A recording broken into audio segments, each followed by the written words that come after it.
There's an industry review that's out there that says that 70% of employers are in some way, shape, or form out of compliance with that Fair Labor Standards. And that could be minimum wage, it could be overtime or classification, but a big part of that is that classification part.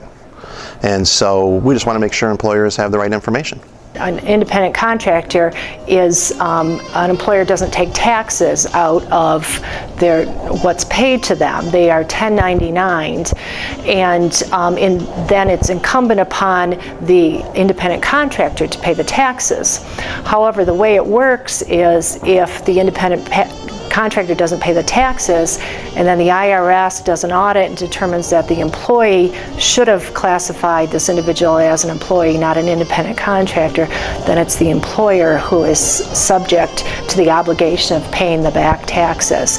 And it can be financially ruinous to a business in that you can be responsible for back pay as well as the compensatory damages associated with things like health insurance and benefits, as well as penalties issued through the IRS.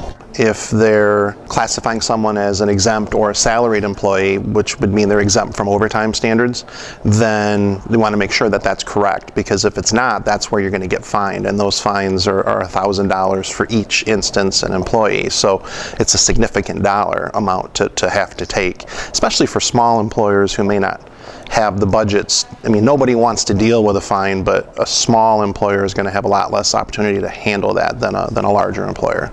If you're faced with one of these situations and you are a smaller employer, you can imagine how being faced with defending one of these cases could be disastrous to a small company. So you would also want to consider talking to a labor and employment attorney before making some of these decisions to make sure that you're complying with all your legal obligations.